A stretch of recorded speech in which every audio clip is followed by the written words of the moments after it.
start the recording, and we can start right now. I think that as people start to trickle in, we can, we have it recorded and it'll be all great. So thank you so much for participating in today's Finger Lakes PRISM Invasive Species webinar. We are very fortunate to have our very own Nadia Harvey, who is part of the Finger Lakes Institute and Finger Lakes PRISM, who will be speaking today on the different modules and how to use invasive species experiential learning modules for K through 12. Nadia has a BA in geology from Hamilton College and a master's in science education from Seattle University.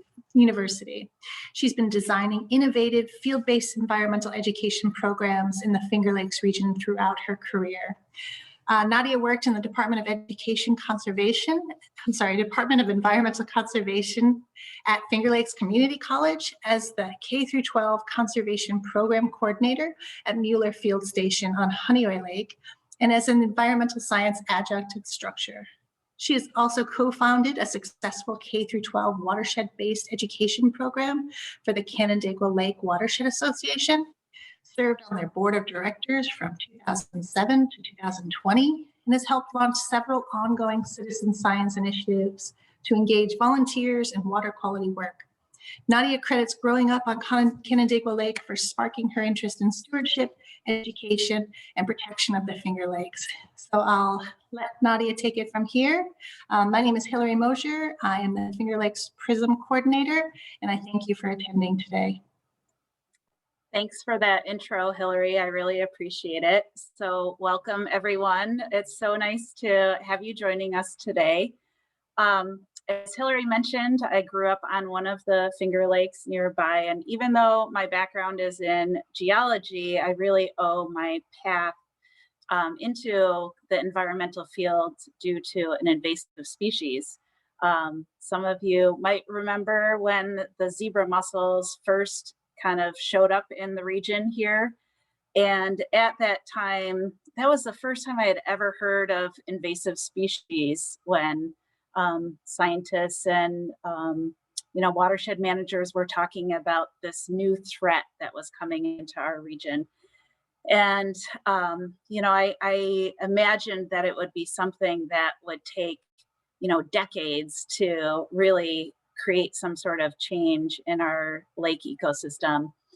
And it was really just a handful of years where I saw firsthand how the lake had changed just due to these small invasive zebra mussels. And it really opened my eyes to the fact that our aquatic ecosystems are extremely vulnerable to invasive species and really need to be protected. So the way I feel I can do that best is through education. So I've had a long tie with invasive species here, pretty interesting. For those of you who aren't familiar with where we're located in the central western part of New York State, and this is our beautiful campus of Hobart and William Smith Colleges. We're located in Geneva, New York on Seneca Lake. And, oh, Hillary, I don't think my slides are moving. Okay, over there. Uh-oh. That's not good. Did you get it? Can I do it? Oh, there's a lag on here. No, I'm not using that one. Should I stop sharing and reshare?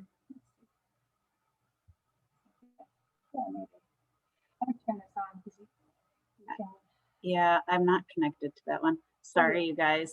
I'm gonna have to stop share and reshare here. Could be our connection. Okay, let me try this again. There we go. Yay! Oh, sorry, Zoom. What can you do? So anyway, let me just make sure this works. All right. So here at the Finger Lakes Institute, we're considered a department of Hobart and William Smith Colleges. And this is our building here. We have 2 different research lab spaces in our building. classroom space, our offices, and some meeting space. Here at the FLI, we are really involved in environmental research and education about the Finger Lakes and the surrounding watersheds. So you can see this small map below that shows the 11 Finger Lakes here in New York State. And we work with a lot of different types of partners. So we work with school groups, we work with lake associations, we work with government agencies, and, you know, with the combined and shared effort of protecting the environment in this region. Okay, so how do we do that? We do that in 4 different areas. So the first area is research. We have a number of different research scientists here at the Finger Lakes Institute who partner with you know, water quality experts and scientists throughout the region to study the, you know, impacts on our lakes, some of the management strategies on our watersheds, and also our rivers and streams. The education side is where I come in. So I'm the education program manager, as Hillary shared. So I'll be talking a lot more about that. One big part of that is K-12 education, which will be something we'll discuss in detail today. Again, watershed stewardship, working with stakeholders in the community for things like sustainable development and watershed management. And then also a lot of outreach, and that's where our Finger Lakes Prism is really critical for spreading the word to stop the spread of invasives. So if you aren't familiar with the Finger Lakes Prism, so PRISM stands for Partnership for Regional Invasive Species Management. New York State is divided into a number of different PRISM regions. We are the Finger Lakes region here in the center, central Western New York, 17 county region. And so our mission is to reduce the introduction, spread, and impact of invasive species throughout our specific region. We work with all the other PRISMs to come up with best practices, resources, you know, and programs for the community. Okay, so getting to our experiential learning. This is a model that I really just enjoy and have a natural affinity with. So experiential learning is learning by doing, but also reflecting on the experience. And I found in my education career that many students, whether you're a kid, a youth, or if you're an adult who is learning about water quality as a citizen science volunteer, most people really enjoy learning by doing. And so experiential learning is sometimes called place-based learning, sometimes called hands-on learning as well. But really what is different about the experiential learning is that you have the opportunity to reflect on what you're learning and then also apply what you've gained in understanding to other scenarios, other regions, other locations, and other problems that need to be solved. The great thing about experiential learning is that it can be classroom-based and it can be field-based. And I think you can probably guess from Hillary's introduction that I'm really passionate about field-based environmental learning. So learning about environmental issues in the natural setting outside as much as possible. So let's talk a little bit about our K-12 programs here at the FLI. The K-12 program is really focused around a couple of different core programs, but we also partner with local school districts on many other types of projects. So I'm highlighting a few here that are perhaps the types of programs that you might become involved in or that you can easily access resources for. So the first one is our Finger Lakes Youth Climate Summit. We're actually in the middle of our Youth Climate Summit right now, where we've been meeting weekly and holding a weekly webinar with students from across the region to learn about climate change, advocacy, and sustainability. This is a really wonderful initiative that we started in 2017 and is modeled after the Wild Center's Youth Climate Summit, which started in the Adirondacks about 10 years ago, I believe. The next program that it's one of our flagship programs would be our Finger Lakes Regional Stream Monitoring Network. And I'm going to talk about that in quite a bit of detail, but basically in this region of New York State, we have hundreds and thousands of miles of streams that are flowing through our region into our lakes and up to Lake Ontario. So we have lots of natural laboratory space and outdoor classrooms with our local streams here. Science on Seneca is a program here on Seneca Lake that utilizes our research vessel. We do individual community-based service learning projects or school-based service learning projects. And then I'll also talk about this at the end, but professional learning for educators and educators of all types, whether you're informal, formal, in school, out of school, homeschool, everyone's an educator in some way. So we do a lot of professional learning for that community. In addition to working with the K-12 community, I also help coordinate the internships here at the Finger Lakes Institute for our college students. So during the school year, they have the opportunity to intern at the FLI, either in one of the education programs or perhaps in our lab or with a research project. And then we also have a summer research program that I help manage with a team of research scientists here at the FLI. And then lastly, along with education is community-based education. So we have a lot of community partners, some really wonderful citizen science partnerships here on our lakes with our lake associations. And I'm involved in helping to coordinate that as well. So if there's an education focus to a program, chances are I'm probably involved in it, which is great. I love it. So when I was thinking about kind of what I try to include in these programs when I'm developing programs or adding components, I came up with this list that sort of helps define education for me. What would make a really good experiential learning program? And the first piece is that it needs to be authentic.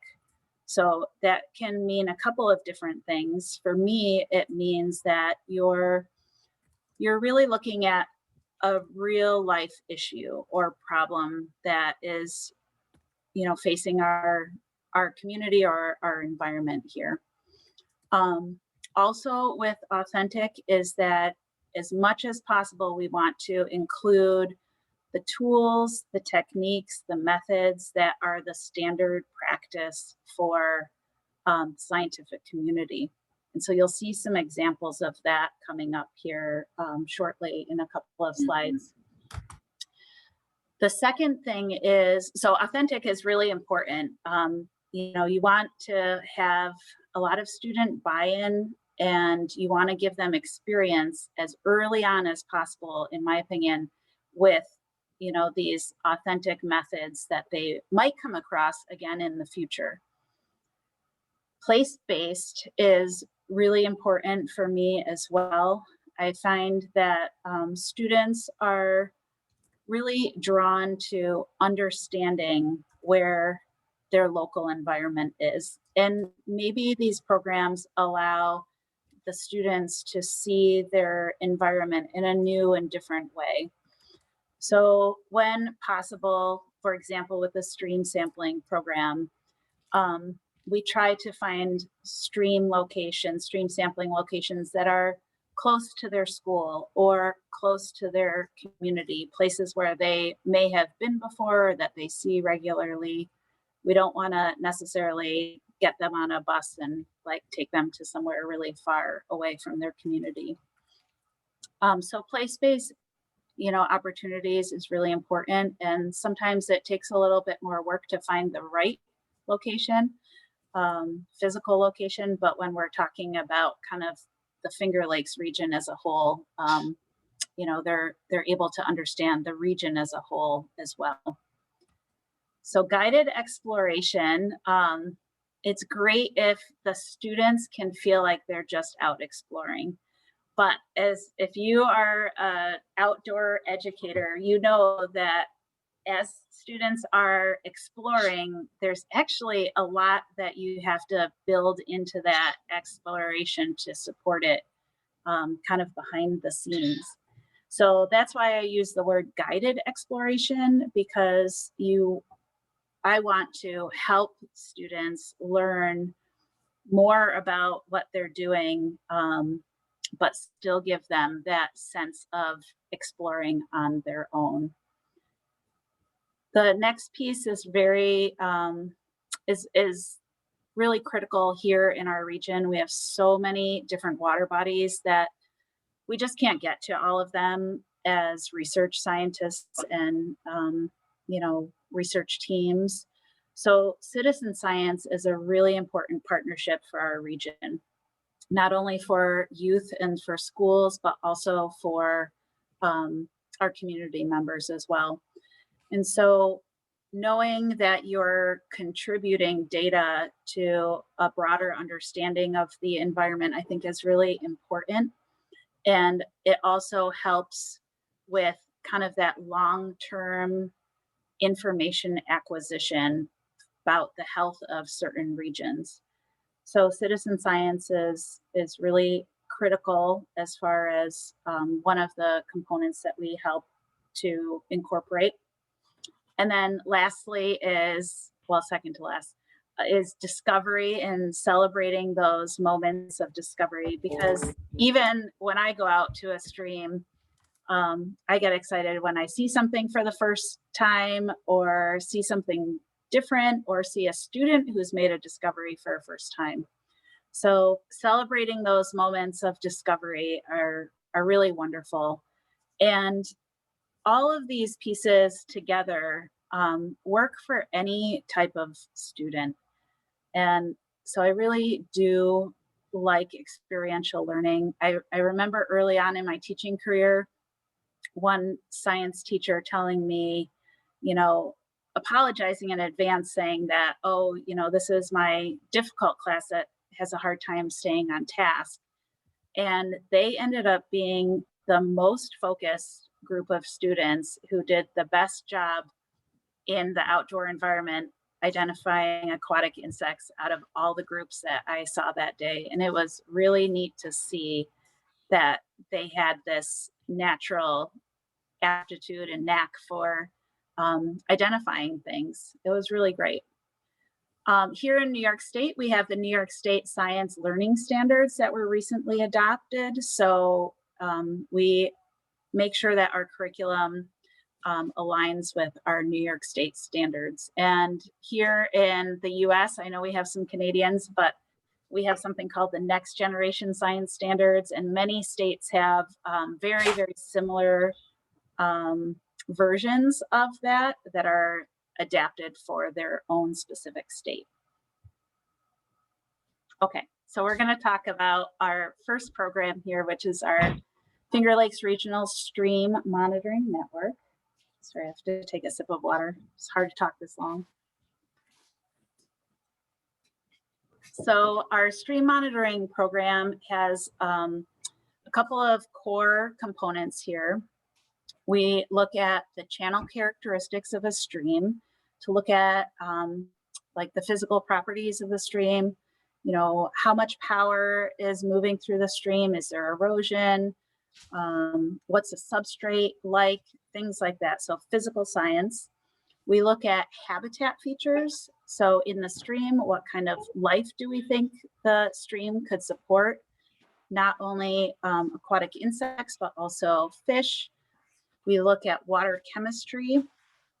Macroinvertebrates we look at to see, we use those as bioindicators to determine how healthy our stream is. And then our most recent component that we've added, and I'll talk about this piece a little bit more detail, is invasive species.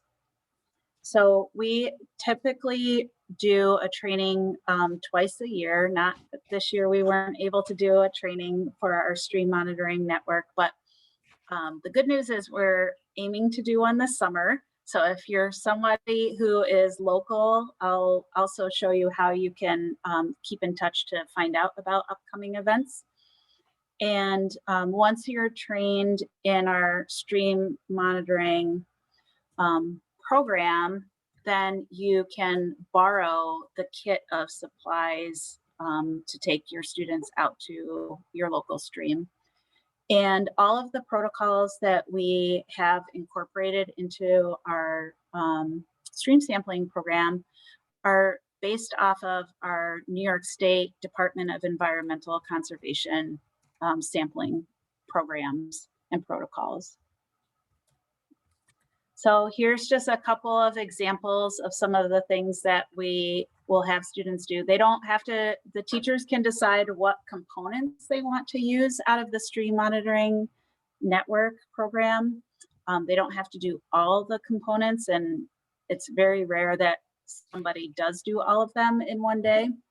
But we have this group of kids over here in the stream corridor.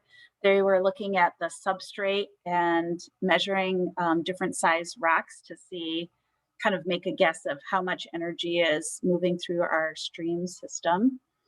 We have a student who caught a black-nosed dace inadvertently, so we ended up kind of letting that one go, but it was really neat to see a little fish for that kid. And then our water chemistry test kits, we use the Lamont test kits. We test for alkalinity, dissolved oxygen, pH, and chloride. And then lastly, the component that most people end up using from this is our benthic macroinvertebrate sampling. So we use a DNet to collect a sample from the stream. We put that stream sample into our white bins. We give students little spoons to sort out our macroinvertebrates, and then they have 3 different options for how they can assess the health of the stream. They can use the biotic index to calculate our stream health. They can use a presence absence scoring, or a percent model affinity that looks at kind of fish consumption requirements for macroinvertebrates. Nadia, before you go on, can you go back to the last screen? There was a question in regards to citizen science and how students upload their findings. And is it a public database that other people can use, or do you have to be part of the regional stream monitoring network? So typically, as part of the training, you'll learn how to use the stream monitoring network database, and everyone gets a login. I enter your school, your stream location, so that you can easily, access your own data, but then you can also access other stream data nearby in the region. So you could do comparative studies. You can perhaps see if anyone else has sampled the same stream, this similar location, maybe further upstream, further downstream. We have that kind of scenario. Because we haven't been able to do the training in a year now, I'm certainly open to talking to anyone who would just like to have authentic data to work with. So I'll share my contact at the end. And if you're interested in just using the data for now, that would be great. I'd be happy to do that. Did I answer all the questions, Hillary? Yep. Thank you, Nadia. That was great. Okay, cool. So, as we're out in these streams, a lot of times walking down to the stream, I would be observing invasive plants along the way, or even on the shores of the stream, the banks, so that riparian corridor. And so thinking about how we could enhance our program, if we already had students and teachers out in these streams, they definitely could be early detectors for invasive species, not only in the stream itself, but also that riparian corridor. Excuse me for 1 second. So I worked with Hillary and team to come up with a list for our region of the types of invasive species that we would be most concerned about and would like to have reporting on. So we have a couple of different examples here for our riparian or terrestrial species. The flowering rush, giant hogweed is definitely one that we know has been in some of the local streams where students do actually go to do stream monitoring. Japanese knotweed is found in many locations, unfortunately. Purple loosestrife, common reed, and then the fig buttercup. Also in the stream, when we're thinking about plants still here, I think we have some other plants, but hydrilla is one that is a big concern in our region. So hydrilla is currently found in just one of the 11 Finger Lakes, and we're hoping that it stays that way. So we're definitely training people to keep an eye out for hydrilla because it's such an aggressive growing plant, aquatic macrophyte. So Eurasian water milfoil, water chestnut, and then didymo, which is also called rock snot. Kids love that. And then here we have some fish species. I would say the one that is of most concern is the round goby. So it's right here with the black dot on its fin there. And the round goby up towards Lake Ontario, I have been with students and we've found round goby in the streams. So that's one that we hope not to find down here in the Finger Lakes.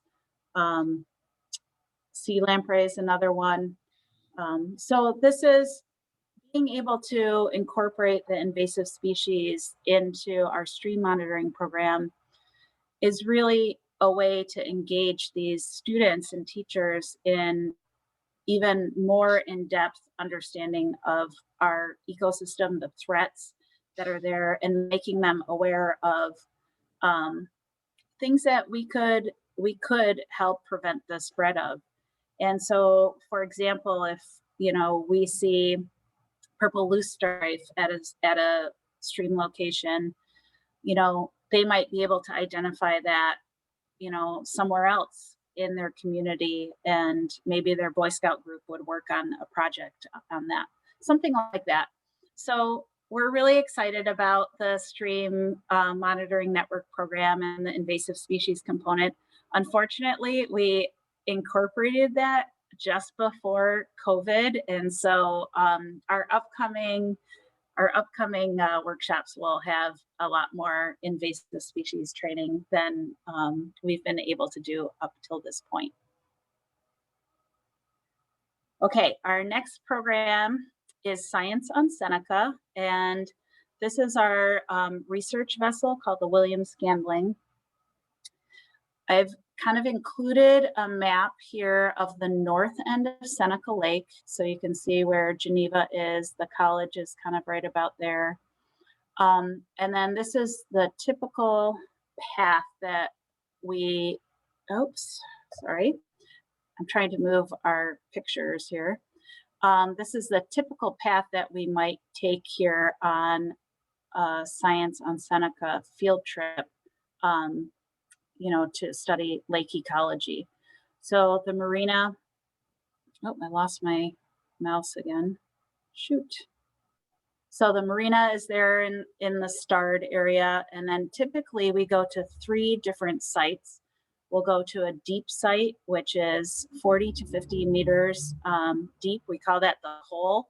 And if you know Seneca Lake, it's just off of Belhurst Castle.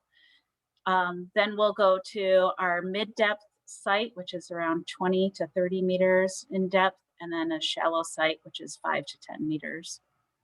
This program is open for students and teachers in grades 8 through 12, and also other colleges and universities will come on our research vessel. It's a partnership with the HWS Geoscience Department, so they help run the training for the teachers, and we hold that every fall and spring. At this point, we're really hoping to be able to do a training in the fall, so we're excited about that. And one of the things that I had mentioned before was using authentic tools and techniques. So the research vessel, everything that's on the vessel, teachers are trained in. So the students who are coming out on a field trip on Seneca Lake for Science in Seneca are using the same type of tools and equipment that our college students use. So it's a pretty incredible opportunity for the students. I didn't mention before for our K-12 programs, but we don't charge anything for our programs. The Science on Seneca program does have a $20 flat fee for each group because we mail out kits to you ahead of time so that you can practice using some of the different tools and test kits. But other than that, it's not $20 per person, it's just $20 flat fee. Nadia, while you're Yes. transitioning, do you use any eDNA kits for detecting invasive species in your monitoring? We haven't. We've talked about it. We haven't done that yet, but that would be really neat to test out. That would be really cool. So when we're out on Science on Seneca, one of the things that we look at is the substrate and also invasive species. So here we can see a lot of zebra and quagga mussels. Primarily, these are quagga mussels at this point. A lot of students aren't aware that there's more than one type of mussel or that there's differences in the mussels here in our Finger Lakes. The quagga mussel can colonize at much deeper depths, very dense, communities of those quagga mussels on soft substrate, not just hard substrate the way the zebra mussels are found. So that's always really interesting for them to learn about. Again, we have a database for Science on Seneca. That one you can access on our website really easily, and the data is all there. You don't have to log in for that at all. We also have students look at some of the biology and the plankton. So they'll perform a plankton tow, they'll collect their sample, and then they'll bring that into the on-boat lab, look at it under the projecting microscope, and then you can see kind of up on the screen what's in the water, and they have some different ID resources to help them identify what's in their plankton sample. We also test for water clarity, water chemistry, and we also take some weather measurements. Chemistry, we're looking at pH, temperature, dissolved oxygen, and chloride.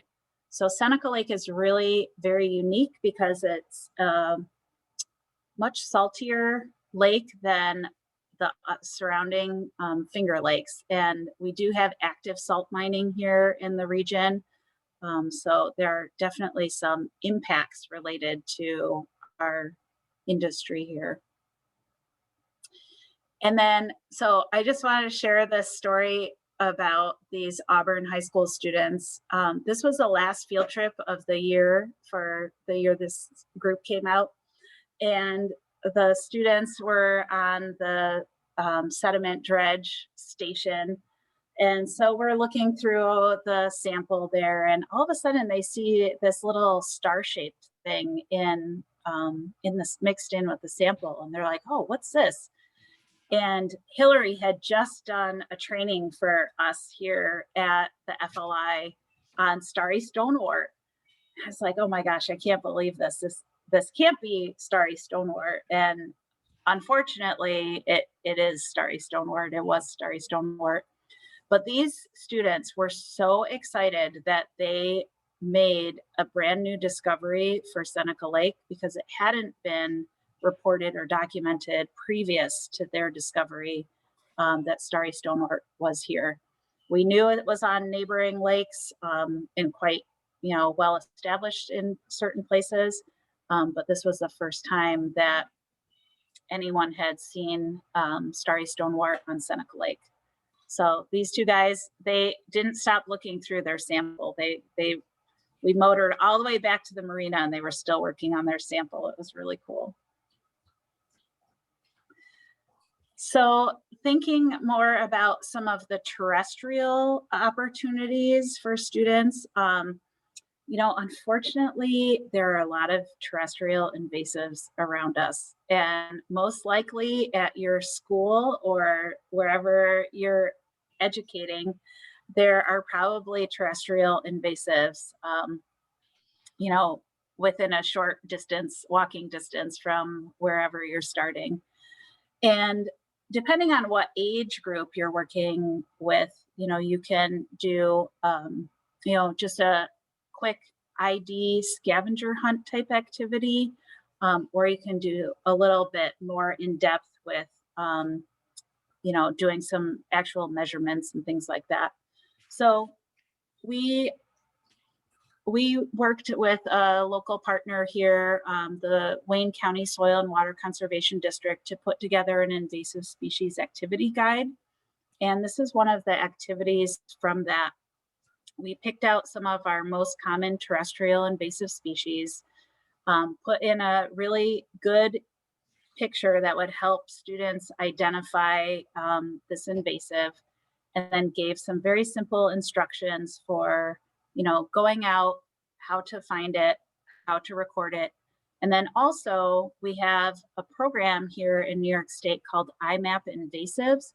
And that again is kind of like a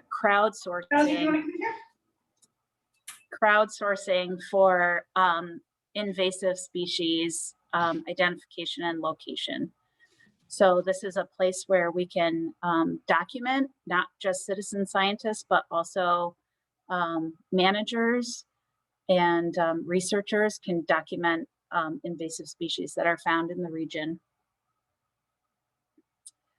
Another type of terrestrial invasive species surveying is using a quadrat sampling method. I use this quite a bit in my previous job, as Alyssa knows here. And the quadrat is really easy to build yourself, very low cost.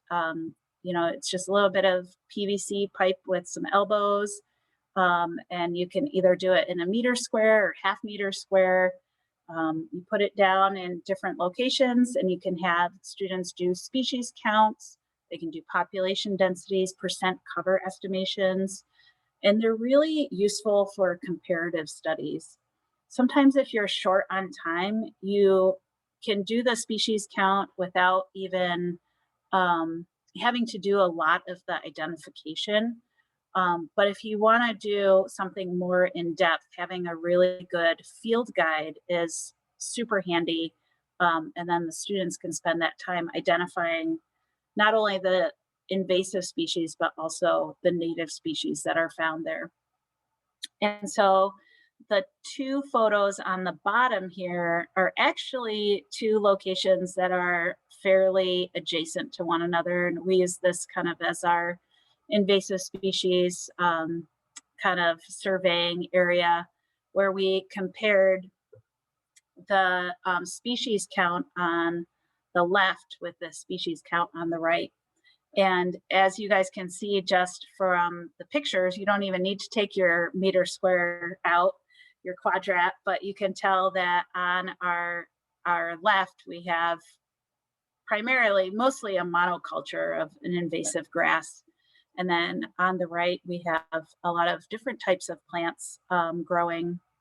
We've got some shrubs, we've got some asters and goldenrod, some pioneer tree species mixed in there. And so a lot more diversity, which opens it up for a lot of different types of conversations about the impact of invasive species. And then, further on, depending on, how much time you have and what types of capabilities you have on your school property, access and such, that could lead to some strategy for mitigating these or removing these and kind of restoring some native vegetation. So I really do like the quadrat sampling method. It's just very user-friendly for students. You can do it in a short amount of time. You can take a lot longer, if you want to go more in depth, but it's pretty user-friendly all around. And I just saw the time. I'm going to try and speed it up a little bit. I only have a few more slides, but I want to leave some time for questions. But one of the things that we do here, part of our education program, is teacher professional development. And I should say educator professional development because it's not just for classroom teachers. But as part of that, we really work on field and classroom identification of species. That seems to be one of the skill sets that, in addition to learning sampling techniques and learning how to use the tools, but identification seems to be what teachers are seeking out the most frequently. It gives them a lot more confidence when they're going back to work with their groups if they know how to identify either what's in the stream or what's in their schoolyard or along the riparian corridor. So we'll do a number of different collaborative workshops. Some of these are just our stream sampling program and teacher training, but a couple of these other photos are with Wells College, which is on the next lake over from us, where we're working with a research scientist and looking at invasive species and also learning about her management project and research on swallowwort. So we try to incorporate as much hands-on identification as possible, and that translates then to students being able to perform those field identification or have those field identification skills. But also we want you and colleagues to know about the science that's emerging around invasive species and how they're being managed and what we're learning from them, which new species are in the area, what threats there are, and what native species we're trying to protect. There's a few different resources out there. I already mentioned the IMAP invasives. If I'm remembering correctly, they've now moved to kind of an online learning format. So previously, if you were new to the program, you had to wait for a training to open up. And I believe that now they have some online modules that you can do sort of a self-training and then be set up as a user for that program. The DEC created this really wonderful invasive species curriculum a couple of years ago, and it's finally in a really nice final format. And so this is, I think it's about a week-long curriculum that's adaptable for middle school and also high school students. And it goes, kind of step through step with you and your students on learning about invasive species, doing some field work with invasive species, potentially managing invasive species, but also having kind of a research and like a research poster at the end where the students share their results. Project Budburst is a really great phenology program where you track the timing of different stages of a plant's life. And some of these are native plants. There are a few here that are invasive as well. But I just thought I would mention it because it's a really great program, and it's something that you can do, you know, from your kitchen window if you want. You don't have to go outside necessarily. But it also is tracking important changes in our environment, like climate change. So that's a really important piece to all of this. Okay, so this is what I was mentioning earlier, the Invasive Species Activity Guide workshop that we developed this resource for educators. It's free, anyone can sign up for it. It's going to be remote. So even folks in British Columbia can join. And the resource guide is also available online. But what we did was we took pretty much like our go-to programs or activities. There were 4 of us involved in this project, and picked out each of us, you know, like 2 or 3 of our go-to no fail. You know, somebody wants us to do something about invasive species, this is what we do. And we combined it all into one activity guide. So this is something that is really exciting for us to have. We worked for quite a while on it, and really just wanted to share all these resources in one place. So this is really great for students who are in grade 4 through 12. This would make like great for summer camp activities. And you can sign up here with this link. That's going to be next week on Wednesday, April 21st from 11 to noon. In the summer here, we are anticipating that we'll be running a spotted lanternfly workshop. We're also hoping to do our stream monitoring training, and then also in September, we'll have our Science on Seneca workshop. Up here on the right-hand corner, you can see our homepage for the Finger Lakes Institute.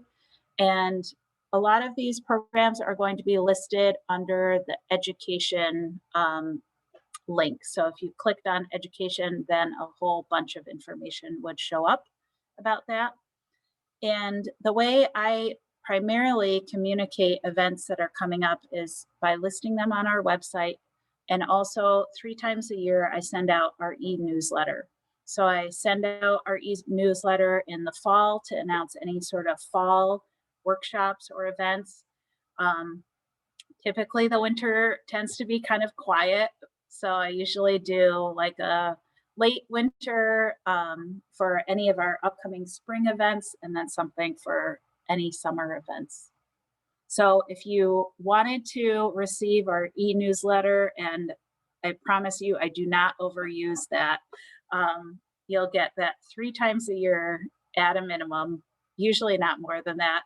So you'll just sign up with that, join our mailing list, and then select FLI Education Program K-12. And there's other listservs that you can also sign up for. Okay, so that's it. You know, experiential learning is really a great way to get students enthused about learning about the environment. And it's really about creating a learning space where they can make discoveries on their own, and following up with, you know, discussions about and reflections about, you know, what do these mean and how does this impact us, those discoveries is really important. So I really appreciate the time you've all taken to join us today. And I saw there were like some chat questions that were popping up, but I can't see them. So Hillary, you'll have to let me know what the questions are. Sure. So one from Tom Hughes. In your experience, do you feel there's a particular age group or age level within the K through 12 where these types of programs are most effective and or students are learning or most enthusiastic about learning? I think it's about making sure it's appropriate for their level, because I think, you know, a fourth grader is just as excited to go down into the stream as, you know, a high schooler, if you kind of have the right objectives in mind. So yeah, I think most kids can be pretty excited to get outside and to do something different. Great. So if anyone has any questions, feel free to unmute yourself or put it in the chat box.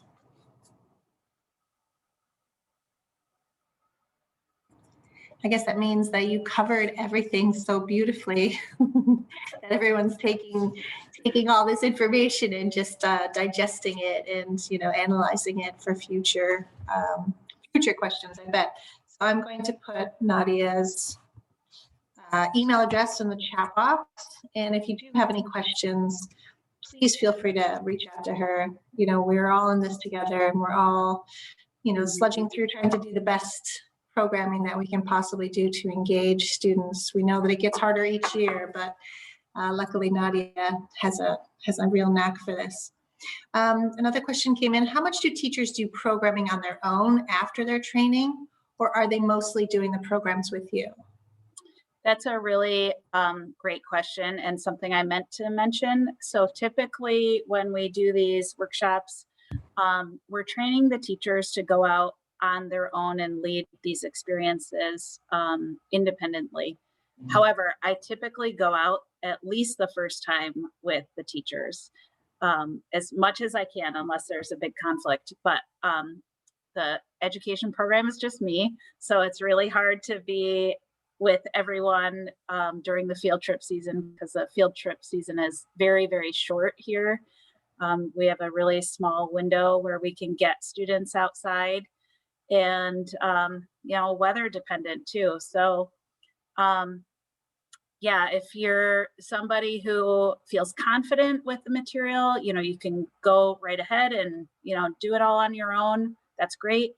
But I'm always happy to come out and help the teachers the very first time, and even the second time if you really needed to, or if you're kind of coming back from a break and wanted help getting back into something. So outside of the field trip season, do you have resources that teachers use to learn in class?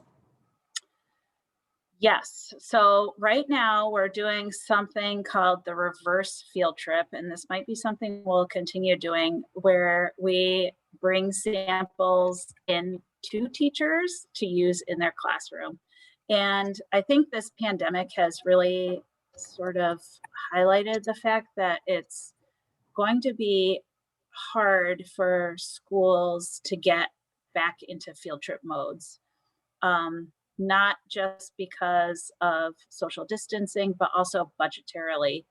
I think there's going to be a budget crunch coming up, and schools are going to have to make some hard decisions where field trips come. So we will be adding other things to our offerings and more curriculum type opportunities. So just keep an eye on our website for things like that. Great. So Jessie is indicating that she or a coworker is going to hope to attend the Wednesday program so that they can adapt some of these ideas for work in Colorado. So hopefully they'll keep in touch and let us know how it works out.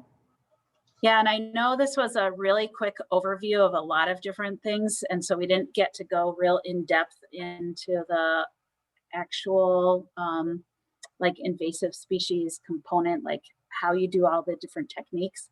But when we lead the trainings for each of those individual programs, that's when we do that.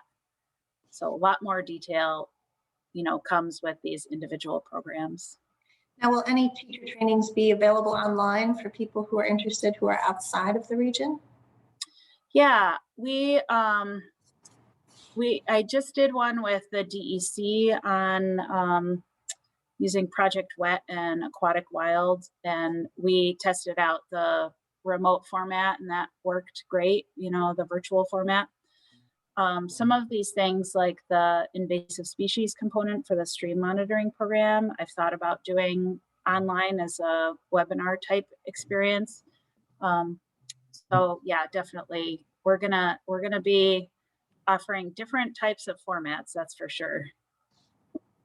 Great. And for those who are outside of the Finger Lakes region, if you could just type in the chat where you found this webinar, it would be interesting for us to understand how our information is being broadcast, because we would like to reach a broader audience, and it would be good to know which pathways are actually most useful.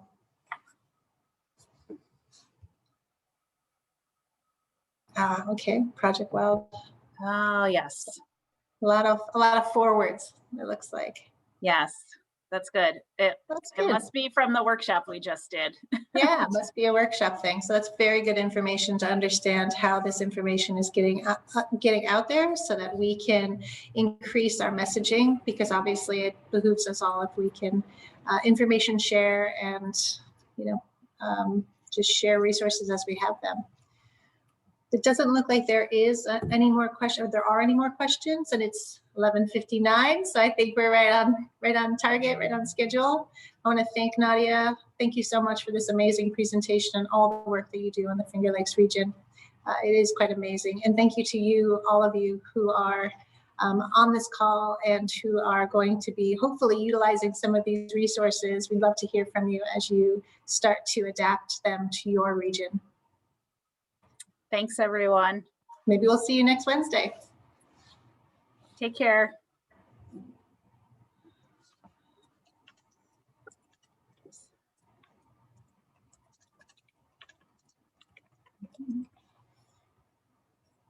Okay.